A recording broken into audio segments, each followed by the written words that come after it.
क्या कभी ऐसा महसूस हुआ है कि कोई व्यक्ति एक बहुत ही मोटी और जटिल सी किताब को पूरी तरह से पढ़ ले, हर एक लेक्चर को एकदम ध्यान से सुन ले और यहाँ तक कि परीक्षा में सारे सही जवाब लिखकर बेहतरीन अंक भी ले आए? हाँ, जो कि हमारे यहाँ बहुत आम बात है।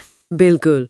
लेकिन जब उसी जानकारी को असल जिंदगी में, मतलब किसी व्यवहारिक स्थिति में लागू करने की बात आती है ना, तो वो इंसान पूरी तरह से खोया हुआ महसूस करता है, जैसे उसे कुछ पता ही ना हो। एकदम शून्य हो जाता है दिमाग। सही कहा। ये कुछ वैसा ही है जैसे किसी के पास दुनिया की सबसे बेहतरीन शेफ की रेसिपी हो, रसोई में सारी ताजा सामग्री भी रखी हो, सारे आधुनिक बर्तन भी मौजूद हों, लेकिन उसे यही ना पता हो कि गैस कैसे जलानी है। हाँ, बिल्कुल। सब कुछ होते हुए भी जो अंतिम परिणाम है वो शून्य रह जाता है। तो आज हम तक्षशिला रिसर्च पेज पर प्रकाशित शिव नारायणन के एक बेहद अहम शोध पत्र का विश्लेषण कर रहे हैं, जो कि बहुत ही दिलचस्प विषय पर है ना? ये शोध कॉग्निटिव ब्लाइंडनेस यानी संज्ञानात्मक अंधेपन के बारे में है। हमारा आज का मिशन ये समझना है कि क्यों कुछ शिक्षार्थी परिभाषाएं रटने में तो एकदम माहिर होते हैं, पर उनमें वास्तविक समझ की भारी कमी होती है, और कैसे लर्नोग्राफी नाम का एक मॉडल शिक्षा की इस पूरी बुनियाद को बदल सकता है। ठीक है, आइए इसे गहराई से समझते हैं। आपने जो गैस जलाने वाला उदाहरण दिया ना, वो इस पूरी समस्या का मूल सार है। और सबसे पहले इस गलतफहमी को दूर करना जरूरी है कि जब कोई छात्र किसी सिद्धांत को असल जिंदगी में लागू नहीं कर पाता, तो अक्सर लोग मान लेते हैं कि शायद उसका IQ कम है। हाँ, या फिर ताने मिलते हैं कि इसने ठीक से पढ़ाई नहीं की होगी। बिल्कुल, लेकिन ये शोध एक बहुत ही अलग और चौंकाने वाला नजरिया पेश करता है। ये स्पष्ट रूप से बताता है कि ये उस व्यक्ति की या उसकी बुद्धिमत्ता की विफलता नहीं है, बल्कि ये उस पारंपरिक शिक्षा प्रणाली की एक बहुत बड़ी सिस्टमिक फेलियर है, जिसे हम सदियों से ढोते आ रहे हैं। अच्छा, तो अगर ये बुद्धिमत्ता की कमी नहीं है, तो ये जो शब्द है अंधापन, ये दृष्टि से भी जुड़ा हुआ नहीं हो सकता? नहीं, बिल्कुल नहीं। मतलब इसका आंखों की रोशनी या चीजों को देखने की क्षमता से कोई लेना देना नहीं है। मुझे लग रहा है कि ये पूरी तरह से दिमाग की कार्यप्रणाली के स्तर पर हो रहा है ना? एकदम सही। इसे संवेदी या सेंसरी अंधापन समझने की गलती तो बिल्कुल नहीं की जा सकती। कॉग्निटिव ब्लाइंडनेस असल में एक न्यूरोलॉजिकल और कार्यात्मक डिस्कनेक्ट है। कार्यात्मक डिस्कनेक्ट मतलब कैसे? देखिए, इसे इस तरह से समझिए। जब कोई नई जानकारी हमारे सामने आती है और जब वो जानकारी दिमाग में एक गहरी समझ के रूप में ढलती है, तो उन दोनों के बीच का जो तार है ना, वो टूट गया है। शोध में हमारी आज की इस पारंपरिक व्यवस्था को बहुत ही सटीक नाम दिया गया है, टॉकिंग स्कूल या बोलने वाले स्कूल। टॉकिंग स्कूल, ये शब्द ही अपने आप में एक बहुत गहरी तस्वीर पेश कर देता है। हाँ, ये पूरी तरह से शिक्षक केंद्रित है। इसका सीधा सा मतलब ये निकलता है कि कक्षा में केवल एक व्यक्ति बोल रहा है, यानी शिक्षक, और बाकी सब बस चुपचाप सुन रहे हैं, बिल्कुल वैसे ही जैसे किसी रेडियो को सुना जाता है। और यहाँ सबसे दिलचस्प बात यह है कि इस टॉकिंग स्कूल व्यवस्था में ज्ञान अपनी मूल अवस्था में छात्र तक पहुंचता ही नहीं है। अच्छा, तो फिर कैसे पहुंचता है? किताब में जो ज्ञान है वो सीधे छात्र के दिमाग तक नहीं जाता। वो पहले शिक्षक के पास जाता है, शिक्षक उसे पढ़ता है, अपने खुद के दिमाग में उसे प्रोसेस करता है, उसे अपनी समझ के हिसाब से तोड़ता मरोड़ता है और फिर उसे शब्दों के माध्यम से छात्र तक पहुंचाता है। मतलब एक तरह से फिल्टर होकर जानकारी आ रही है। बिल्कुल। और इस पूरी प्रक्रिया में जो ज्ञान की सबसे अहम बुद्धिमत्ता वाली परतें होती है ना, जिन्हें हम इंटेलिजेंस लेयर्स कहते हैं, वे कहीं ना कहीं बीच में ही खो जाती हैं। ओहो। छात्र को केवल शिक्षक के प्रोसेस किए हुए ज्ञान का बचा कुचा हिस्सा मिलता है। मौखिक स्पष्टीकरण से होता यह है कि हमारे कान या जो ऑडिटरी पाथवे हैं, वे तो पूरी तरह से भर जाते हैं, लेकिन ज्ञान को जज्ब करने वाले अन्य सर्किट पूरी तरह से निष्क्रिय रह जाते हैं। रुकिए, मुझे यहाँ थोड़ा असहमत होना है आपसे। हाँ, बताइए। क्या एक शिक्षक को पाठ समझाते हुए सुनना वास्तव में गहरी समझ के लिए इतना नुकसानदायक हो सकता है? मेरा मतलब है, सदियों से दुनिया भर में शिक्षा ऐसे ही तो चलती आ रही है। वो तो है। अगर मैं इसे एक एनालॉजी से समझूं, तो ये तो वैसा ही हुआ कि कोई आपको साइकिल चलाने का तरीका सिर्फ बोलकर समझा रहा हो कि देखो, पहले पैडल पर पैर रखो, हैंडल को सीधा पकड़ो, फिर अपना बैलेंस बनाओ और आगे देखो, बजाय इसके कि आप खुद साइकिल पर बैठकर पैडल मारें। अरे वाह, यह साइकिल वाली एनालॉजी एकदम निशाने पर है, और यही इस शोध का सबसे मजबूत तर्क भी है। मतलब मैं सही दिशा में सोच रही हूँ? 100%। जब कोई आपको साइकिल चलाना बोलकर समझाता है तो आप केवल उस ऑडियो जानकारी को प्रोसेस कर रहे होते हैं। अगर आपसे परीक्षा में पूछा जाए कि साइकिल कैसे चलाई जाती है तो आप 10 पन्नों का एकदम सटीक निबंध लिख देंगे। हाँ, वो तो रट कर कोई भी लिख देगा। लेकिन क्या उस निबंध के आधार पर आप असल में साइकिल चला पाएंगे? बिल्कुल नहीं, मैं तो पहली बार में गिर जाऊंगी। यही बात है, क्योंकि आपके मस्तिष्क के जो हिस्से संतुलन बनाने, पेडल पर दबाव डालने और गिरते समय खुद को संभालने के लिए जिम्मेदार हैं, जिन्हें हम न्यूरोसाइंस में मोटर सर्किट कहते हैं, उन्होंने उस ज्ञान का कभी अनुभव ही नहीं किया। अच्छा, तो सिर्फ कान काम कर रहे हैं, शरीर नहीं? हाँ, जो छात्र क्लास में बिल्कुल चुपचाप बैठे हैं और सब कुछ सिर्फ सुन रहे हैं, वे असल में ज्ञान को जी नहीं रहे हैं। वे बस जानकारी को अपनी शॉर्ट टर्म मेमोरी में सेव कर रहे हैं, जबकि ज्ञान को मस्तिष्क में गहरे न्यूरल मैप्स बनाने होते हैं। तो इसका सीधा सा अर्थ ये निकलता है कि सिर्फ सुनना किसी भी तरह से काम नहीं करता, कम से कम तब नहीं जब बात वास्तविक कौशल या समझ की हो। एकदम सही। तो अगर सुनना काफी नहीं है तो मानव मस्तिष्क वास्तव में ज्ञान को गहराई से कैसे ग्रहण करता है? यही से लर्नोग्राफी के विज्ञान का प्रवेश होता है। मानव मस्तिष्क किसी भी नई चीज को सीखने के लिए मुख्य रूप से 7 सर्किट्स का उपयोग करता है। 7 सर्किट्स? हाँ, यह है कॉग्निटिव यानी संज्ञानात्मक, limbic, motor, mirror, compass, formatting और जिद सर्किट। बाप रे, सुनने में तो किसी बहुत एडवांस्ड मशीन के मदरबोर्ड जैसा लगता है। लेकिन इन सब का वास्तव में काम क्या है? मतलब अगर हम इन्हें सिर्फ नाम से आगे बढ़कर समझें तो ये काम कैसे करते हैं? इसे एक पूरी फैक्ट्री की तरह समझिए। जब कोई छात्र कुछ पढ़ता है तो कॉग्निटिव सर्किट उस जानकारी को पहचानता है। ठीक है, लेकिन जानकारी तब तक याद नहीं रहती जब तक उससे कोई भावना न जुड़े। ये काम लिम्बिक सर्किट करता है, जो उत्सुकता या प्रेरणा जगाता है। फिर मोटर सर्किट उसे भौतिक क्रिया में बदलता है, जैसे हाथ से लिखना या कोई मॉडल बनाना। जैसे मेरी साइकिल वाली बात में खुद पेडल मारना। बिल्कुल। फिर मिरर सर्किट आता है, जो दूसरों को देखकर सीखने में मदद करता है। कंपास सर्किट ये तय करता है कि इस जानकारी की दिशा क्या है, ये किस संदर्भ में सही है।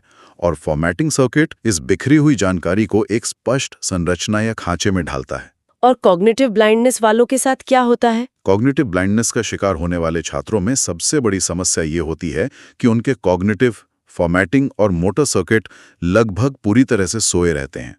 वे बस कानों का इस्तेमाल कर रहे होते हैं। ये तो बहुत बड़ा नुकसान है। और इस पूरी प्रक्रिया में एक बहुत ही महत्वपूर्ण इंजन है, जिसे जिद फैक्टर कहा गया है। जिद फैक्टर, नाम से तो ऐसा लग रहा है जैसे किसी चीज की जिद करना।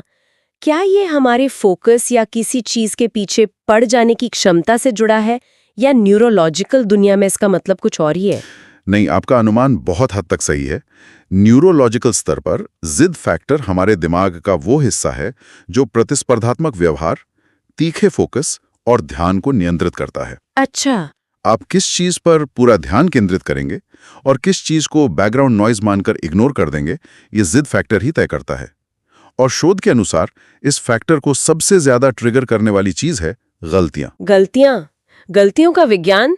आमतौर पर तो कक्षाओं में गलतियों को एक पाप की तरह देखा जाता है। मतलब आपने गलती की नहीं कि कॉपी पर लाल पेन चल गया। हाँ, पारंपरिक कक्षाओं में तो ऐसा ही होता है। लेकिन न्यूरोसाइंस के नजरिए से देखें तो गलतियां वास्तव में एक अलार्म की तरह काम करती हैं, जो तुरंत हमारे जिद फैक्टर को जगा देती हैं। मतलब दिमाग को झटका लगता है? बिल्कुल। जब आप कोई गलती करते हैं तो आपका दिमाग अचानक से हाई अलर्ट पर आ जाता है। ये एक सदमे जैसा होता है जो ध्यान खींचता है। ये हमारे दिमाग को बताता है कि सिस्टम में कहाँ सुधार की जरूरत है। और इसी से जुड़ी एक और बहुत दिलचस्प प्रक्रिया हमारे दिमाग के थैलेमस हिस्से में होती है। क्या कहते हैं उसे? उसे साइक्लोजीद कहा गया है। साइक्लोजीद, ये शब्द थोड़ा तकनीकी और भारी लग रहा है मुझे। इसे अगर आसान भाषा में डिकोड करें तो ये क्या है? आसान भाषा ने इसे छात्र के दिमाग की लर्निंग मशीन या एक लूप समझिए। एक लूप? हाँ, जैसे जब आप साइकिल चलाना सीखते हुए गिरते हैं यानी गलती करते हैं तो जिद फैक्टर ट्रिगर होता है। फिर आप दोबारा उठते हैं, बैलेंस को थोड़ा बदलते हैं, फिर पेडल मारते हैं। ये जो बार बार कोशिश करने, गलती करने और उसे सुधारने का जो चक्र है ना, वही साइक्लोजीद है। अच्छा, तो ये एक लगातार चलने वाली प्रक्रिया है। हाँ, और ये चक्र मजबूत याददाश्त और वास्तविक समझ का द्वार खोल देता है। यदि हम इसे बड़ी तस्वीर से जोड़ें तो आजकल के जो स्मार्टफोन्स हैं वे सिर्फ एक टॉकिंग ब्रेन है। वे आपको कोई भी जानकारी बोलकर बता देंगे। बिल्कुल, बस एक बटन दबा और वो बोलने लगते हैं। लेकिन जो हमारा इंसानी दिमाग है, जब वह साइक्लोजिड लूप के जरिए सक्रिय रूप से काम करता है, तो वह एक स्मार्ट ब्रेन स्पेस बनाता है। वह सिर्फ जानकारी को स्टोर नहीं करता, वह खुद उस ज्ञान का निर्माण करता है। तो क्या इसका मतलब ये है कि गलतियां करना कोई विफलता नहीं है, बल्कि ये हमारे दिमाग का एक जीपीएस कोर्स करेक्शन है? जीपीएस कोर्स करेक्शन ये बहुत बढ़िया तुलना है। हाँ, मतलब जैसे जब आप गाड़ी चलाते हुए गलत रास्ता ले लेते हैं, तो जीपीएस तुरंत कहता है ना, रिकैलकुलेटिंग। वैसे ही गलतियां हमारे दिमाग को सही रास्ते पे लाती हैं। मैंने देखा है कि जो लोग सेल्फ टॉट होते हैं, हाँ, जो खुद से सीखते हैं। बिल्कुल, यानी जो बिना किसी औपचारिक ट्रेनिंग के खुद से चीजें सीखते हैं, जैसे कोडिंग करना या गिटार बजाना, वे इस बात को बहुत अच्छी तरह समझते हैं। वे बार बार गिरते हैं, गलत कोड लिखते हैं, भद्दी धुनें बजाते हैं और उसी से सीखते हैं। एकदम सही। और यही कारण है कि सेल्फ टॉट लोग अक्सर अधिक रचनात्मक होते हैं। वे किसी टॉकिंग स्कूल के या किसी लेक्चरर के मोहताज नहीं होते। हाँ, वो खुद अपना रास्ता बनाते हैं। वे सीधे खुद काम करते हैं, अपने मोटर सर्किट का भरपूर इस्तेमाल करते हैं, जमकर गलतियां करते हैं और अंततः अपना खुद का ब्रेन पेज तैयार करते हैं। तो अगर गलतियां हमारे दिमाग का जीपीएस है, तो सवाल ये उठता है कि एक आम छात्र खुद से वो नक्शा या ब्रेन पेज कैसे बनाए जहां वो सुरक्षित रूप से गलतियां कर सके और सीख सके? इसके लिए कुछ टूल्स हैं। हाँ, मैंने रिसर्च में देखा कि ज्ञान के निर्माण के लिए कुछ बहुत ही दिलचस्प शब्दों का इस्तेमाल किया गया है, जैसे स्पेक्ट्रम और मैट्रिक्स। ये असल जिंदगी में कैसे काम करते हैं? देखिए, ये दोनों ज्ञान के ट्रांसफर और निर्माण के बुनियादी टूल्स या मॉड्यूल हैं। इस थ्योरी में स्पेक्ट्रम को ज्ञान ट्रांसफर की मदर बुक कहा जाता है। Mother book. इसे इस तरह समझिए, जैसे एक माँ एक छोटे बच्चे को सबसे पहले दुनिया की बुनियादी चीजों से परिचित कराती है ना। हाँ, कि ये बिल्ली है, ये कुत्ता है। बिल्कुल, वो बताती है कि ये सेब है, ये लाल रंग का होता है, इसका आकार गोल है। यानी स्पेक्ट्रम मॉड्यूल वस्तुओं की परिभाषाओं, उनकी बुनियादी संरचनाओं और तथ्यों से जुड़ा होता है। ये ज्ञान का आधार है। ये क्या जवाब है? समझ गई। तो अगर स्पेक्ट्रम मदर बुक है जो बुनियादी बातें बताती है, तो मुझे लगता है कि मैट्रिक्स फादर बुक होगी। एकदम सही पकड़ा आपने। क्या ये उस ज्ञान के पीछे के तर्क या क्यों और कैसे से जुड़ी है? मतलब जैसे सेब नीचे ही क्यों गिरता है? आपकी पकड़ बिल्कुल सही है। मैट्रिक्स को फादर बुक ही कहा गया है। जहां स्पेक्ट्रम केवल तथ्य देता है, मैट्रिक्स प्रश्नों, समस्याओं, कार्य कारण संबंधों यानी कॉज एंड इफेक्ट और ब्रेन पेज के आगे के विकास से जुड़ी है। तो ये दिमाग को और ज्यादा कसरत करवाती है। हाँ, ये तर्क करने, सवाल पूछने और विश्लेषण करने की क्षमता को सक्रिय करती है। इन दोनों का उपयोग बहुत व्यवहारिक है। घर पर माता-पिता स्कूल के रिपोर्ट कार्ड का इंतजार किए बिना इन स्पेक्ट्रम और मैट्रिक्स मॉड्यूल्स के जरिए अपने बच्चों से सवाल पूछकर उनके सीखने की प्रक्रिया का सीधा परीक्षण कर सकते हैं। अरे वाह, ये माता पिता के लिए एक बहुत शक्तिशाली उपकरण हो सकता है। मैंने इस रिसर्च में एक और आंकड़ा देखा जो मुझे बहुत हैरान करने वाला लगा। कौन सा? इसमें लिखा था कि एक छात्र के पास अपनी 15 साल की शैक्षणिक अवधि में, मतलब नर्सरी से लेकर हाई स्कूल तक, लगभग 20,000 ब्रेन पेज मॉड्यूल बनाने की न्यूरोलॉजिकल क्षमता होती है। हाँ, ये मानव मस्तिष्क की असीम क्षमता को दर्शाता है। लेकिन सबसे दिलचस्प बात यह है कि वास्तव में अत्यधिक बुद्धिमान और अपने क्षेत्र में निपुण होने के लिए किसी भी व्यक्ति को केवल 5,000 मॉड्यूल की ही आवश्यकता होती है। क्या बात कर रहे हैं? मतलब हमारे पास जरूरत से 4 गुना ज्यादा क्षमताएं, फिर भी हमारी व्यवस्था में छात्र इतना संघर्ष कर रहे हैं? बिल्कुल, क्योंकि तरीका गलत है। और इस क्षमता का इष्टतम उपयोग करने के लिए शोध में ये लक्ष्य सुझाया गया है कि छात्रों को प्रतिदिन 4 विषयों के ब्रेन पेज खत्म करने चाहिए, यानी हर दिन करीब 20 ब्रेन पेज मॉड्यूल। हाँ, ये एक व्यवहारिक लक्ष्य है। अब यहाँ एक बहुत ही व्यावहारिक सवाल खड़ा होता है, तो ये सब वास्तव में क्या मायने रखता है? अगर बच्चे खुद ही सब कुछ कर रहे हैं, स्पेक्ट्रम और मैट्रिक्स का उपयोग कर रहे हैं, गलतियों से अपना साइक्लोजी लूप बना रहे हैं, तो क्या हम शिक्षा प्रणाली से शिक्षकों को पूरी तरह से हटा दें? नहीं। क्या उनकी अब कोई जरूरत नहीं है? शिक्षक को हटाने का तो सवाल ही नहीं उठता, बल्कि उनकी भूमिका अब पहले से कहीं अधिक महत्वपूर्ण और चुनौतीपूर्ण हो जाती है। एक टॉकिंग स्कूल में शिक्षक केवल एक व्याख्याता होता है जो बस जानकारी पढ़ता है, लेकिन लर्नोग्राफी मॉडल में शिक्षक एक ब्लैक बोर्ड परफॉर्मर में बदल जाता है। ब्लैक बोर्ड परफॉर्मर, ये सुनकर ऐसा लग रहा है जैसे शिक्षक को कक्षा में किसी नाटक के कलाकार की तरह अभिनय करना पड़ेगा या नाचना गाना पड़ेगा। नहीं, इसका मतलब कलाबाजी या मनोरंजन करना नहीं है। इसे dynamic and living black board effect या डाल्बे कहा गया है। अच्छा, डालबे, ये क्या होता है? एक व्याख्याता केवल बोलता है, लेकिन एक ब्लैकबोर्ड परफॉर्मर एक ही समय में स्पीच यानी बोलना, राइटिंग यानी लिखना और विजुअल इमेजिंग मतलब चित्र या आकृतियां बनाना, इन तीनों का उपयोग करता है। एक साथ? हाँ, जब शिक्षक बोर्ड पर कोई डायग्राम बनाता है, साथ साथ लिखता है और उसी समय उसे एक्सप्लेन भी करता है, तो ये छात्रों के सभी सर्किट्स को एक साथ झकझोर देता है। दृश्य, श्रव्य और क्रिया तीनों चीजें एक साथ होती हैं। ओहो, मतलब दिमाग के सारे तार एक साथ एक्टिव हो जाते हैं। बिल्कुल, ये छात्रों को निष्क्रिय श्रोता की स्थिति से बाहर निकालकर उन्हें भी अपने मोटर सर्किट का उपयोग करने के लिए मजबूर करता है। अब ये बात बहुत अच्छे से समझ में आ रही है मुझे।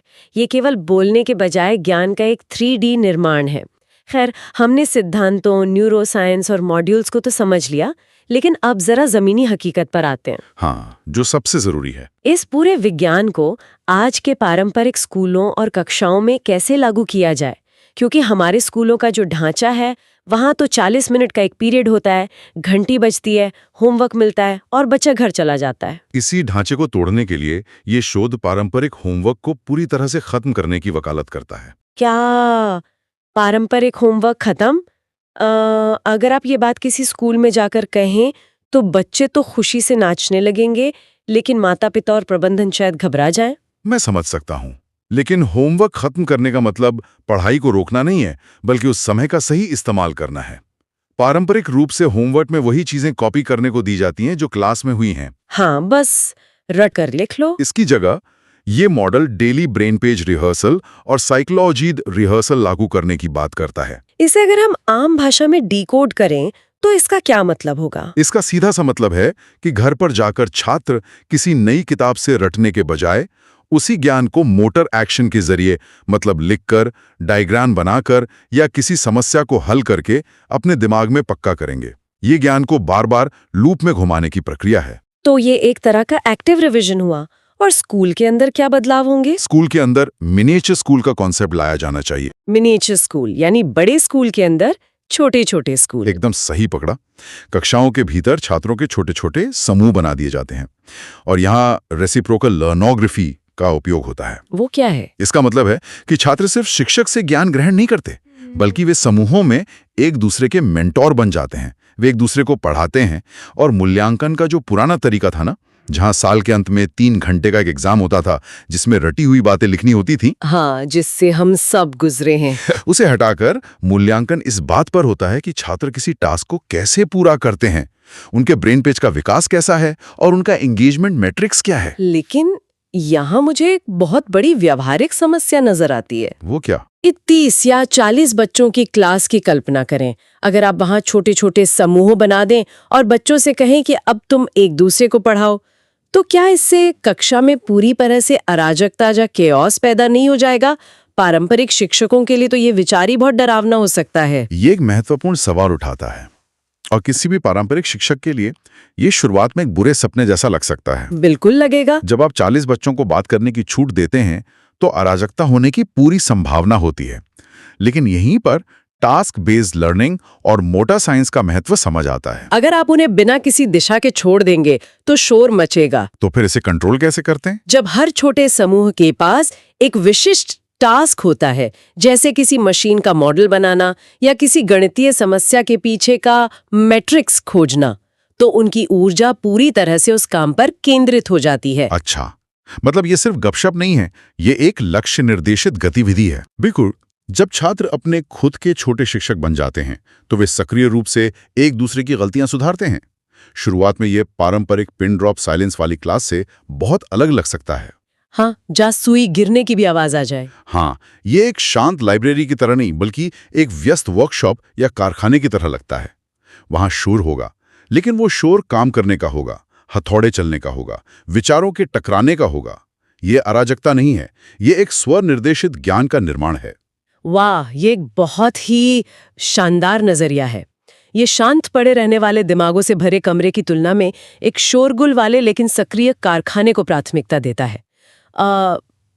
अगर हम इस पूरी चर्चा को समेटें और इसे सिर्फ स्कूली बच्चों के दायरे से बाहर निकालकर रोजमर्रा की जिंदगी से जोड़ें, तो मुझे लगता है कि ये हर उस व्यक्ति के लिए एक चेतावनी है जो कुछ नया सीख रहा है। एकदम सही बात है। चाहे कोई पेशेवर ऑफिस में किसी बड़ी प्रोजेक्ट मीटिंग की तैयारी कर रहा हो, या कोई डेवलपर नई टेक्नोलॉजी सीख रहा हो, या कोई शौकिया तौर पर नया वाद्य यंत्र सीख रहा हो, हर किसी को पैसिव लिसनर यानी निष्क्रिय श्रोता बनने से बचना चाहिए। ये बहुत अहम बिंदु उठाया आपने।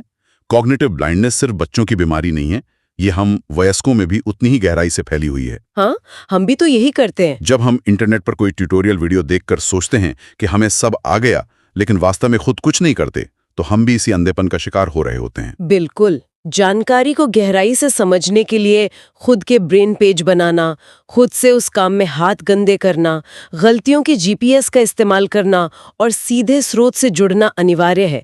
यहाँ दिलचस्प बात ये सामने आती है कि असल शिक्षा या वास्तविक समझ तब शुरू होती है जब हमारी जिज्ञासा हमारी उस उलझन की जगह ले लेती है जो हमें ये सोचने पे मजबूर करती है कि मुझे तो सब पता है। और जब हम ऐसा करते हैं ना, तभी हमारे मस्तिष्क के वे सातों सर्किट पूरी तरह से रोशन होते हैं, और तभी वो साइकिल वाला बैलेंस असल में जिंदगी में आता है। इस पूरे विश्लेषण के अंत में एक बहुत ही गहरा सवाल उभर कर सामने आता है जिस पर हम सभी को विचार करना चाहिए।